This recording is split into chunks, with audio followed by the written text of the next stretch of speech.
Hi, Kathryn here with Circle Art Designs. Well, today is Friday Kids Day, and today we're going to be working on a sea glass necklace and matching earrings. This DIY kit you will find in our shop, and the pieces that we finished today will also be up in the shop. Let's get started. Just disregard that little yellow pin in the middle of the mat. That's to help me find where to put my hands. The kit comes in a little bag. There will be two of them, one with everything you need for the necklace and one everything you need for the earrings. We're going to start with the necklace. Pour your kit out and separate all of your pieces and get them set up on your mat. Now, each kit will come with a stainless steel 22-inch gold chain. You will need to cut this chain in two.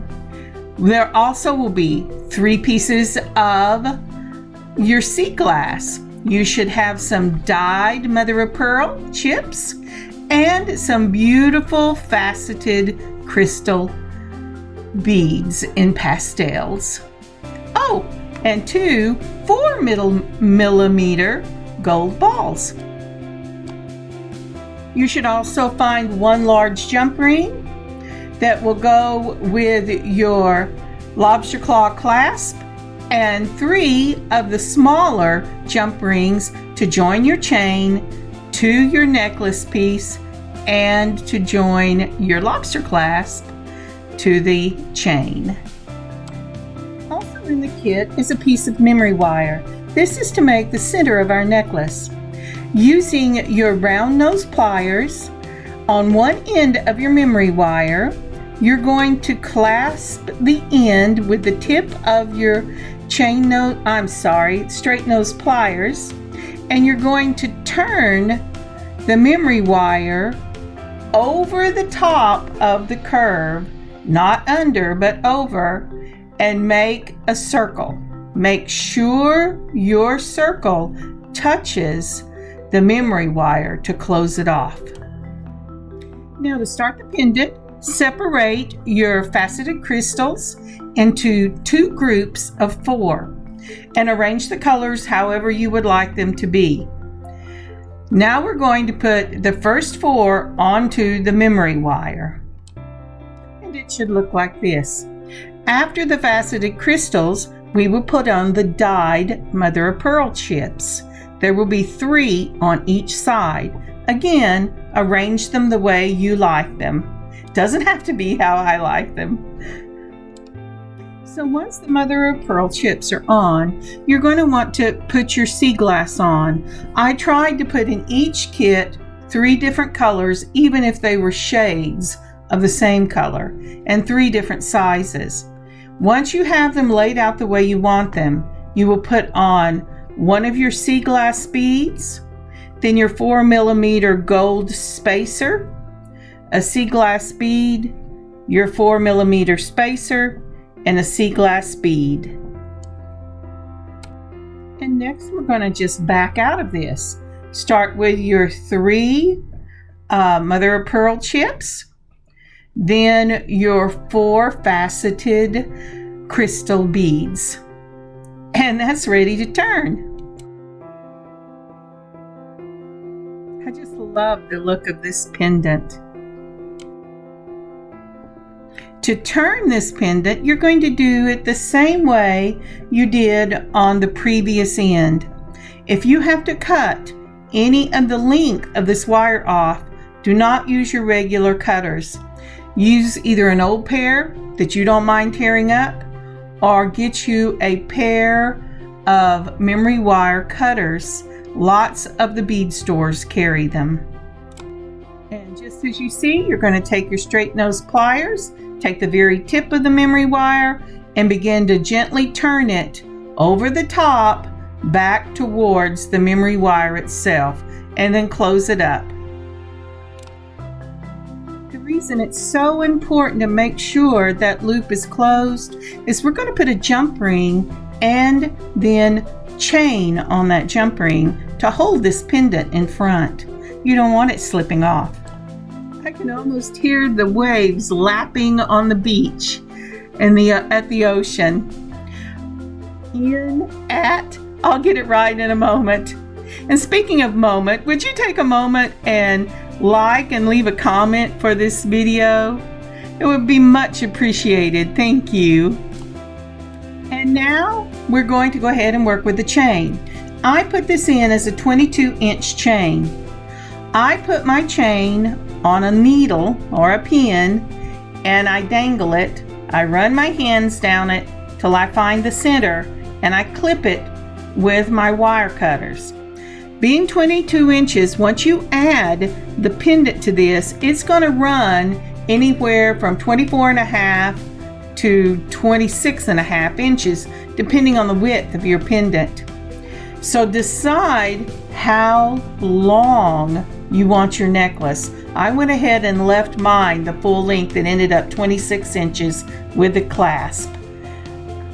But if you want it shorter, now is the time for you to take a couple of inches off of either side of this chain if you do not want it to be that long. The nice thing is, once you have the chain cut, you can use those pieces in your earrings as an extra dangle if you want to.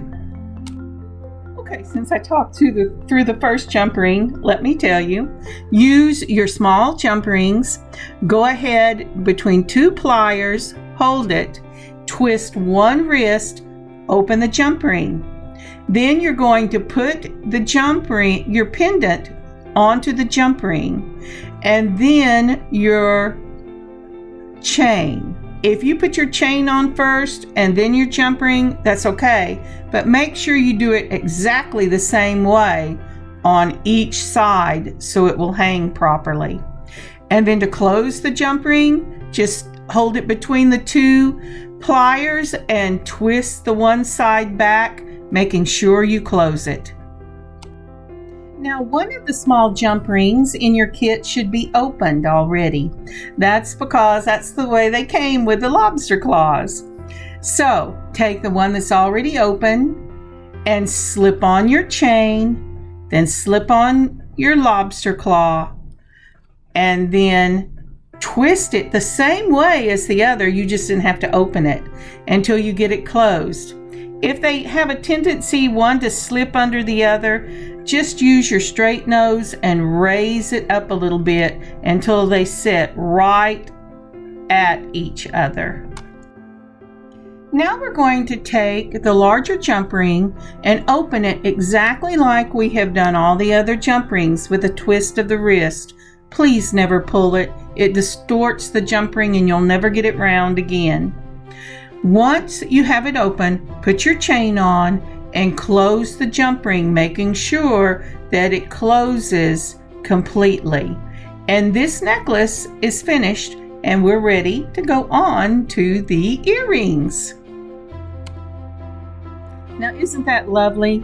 I have to tell you, I kept one of the necklaces for myself. I made one to just make sure I liked the way that it laid.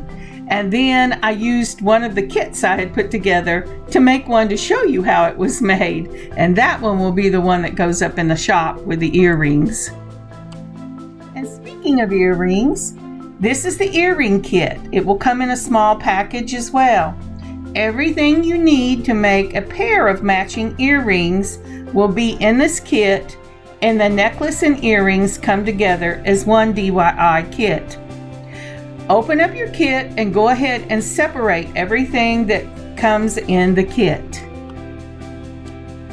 So you should have two 18-karat gold-plated ear hooks. You will have 2 head pins, 2 or 3 of your small gold jump rings, 8 of your faceted beads, the crystal beads, and 2 of the next size up in the same faceted crystal beads, and 6 of your mother of pearl dyed chips. Let's get started. First goes on the larger of the crystal beads. They'll be in the cream white. Next, you'll put on 3 of the mother of pearl chips and then 4 of the smaller faceted crystal beads. Remember to divide your colors and decide what pattern you want them to be in. And that is everything that's going to go on this head pin. Now I have more wire than I need, so taking my wire cutters, I'm going to place the wire across my pointer finger and having the bead at one side and letting it go across my pointer finger. Whatever wire is sticking up on the other side, I'm going to clip. Once I have it the size I want, I'm going to take my straight nose pliers and I'm going to make a right angle bend in the wire. Then taking the tip of that right angle bend with my straight nose pliers, I'm going to begin to gently twist the wire towards where I bent the wire itself. So the end to the bend, and this will make a beautiful little circle. Now we're going to do the same thing again.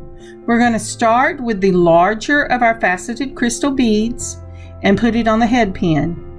Then we're going to add our 3 mother of pearl chips. Then we're going to add our 4 smaller faceted crystals. Then this time I'm going to measure one earring against the other earring to make sure I cut off the same amount.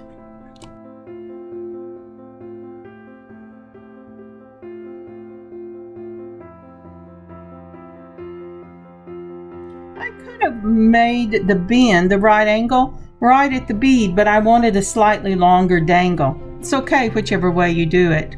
But if you do it where you leave some of the head pin exposed, hold your wire where you think you want to put the bend with your straight nose pliers. Then measure the earring you just made where you put the bend there, and then make your bend so that they'll be the same length. Once that's done and you've measured them and they're the same length, go ahead and turn down the wire the same way you did the first one, and you're ready to put these on the ear hooks. Now, if you're one who went ahead and cut your chain shorter, and I hope you cut some off of both sides. If you just cut off one length, cut it in the middle. Now is the time you can use that extra chain on your earring hook. What you're going to do is you're going to put the extra chain on your little jump ring the same as you're going to put on your earring dangle. So opening up your small jump ring the same way we've been doing it with a twist of the wrist, go ahead and put on your earring dangle. Now if you're adding the chain, hold the chain up with your earring dangle before you put it on the jump ring. Decide if you want that to hang in the back of the earring or the front of the earring. Once you've decided that, go ahead and put your dangle and your chain, if that's what you're using, and then add your earring hook and close up the little jump ring. And then do the other side exactly the same way. Remember, if you put that chain on that jump ring first and you're one using a chain, put the jump ring chain on the jump ring first when you do the other earring. It really does make a difference. Believe me, I did it many years and could never figure out why one side looked different than the other. I want to thank you for joining me for Friday Kits Day. I've had a great time making this beautiful set. Remember, the kits are in our online shop at circleartdesigns.square.site, and I will put a link for them in the description below. The finished pieces will also be in the shop, at circleartdesigns.square.site. Have a great weekend, y'all, and a wonderful beading adventure of your own. Kathryn, circleartdesigns.square.site.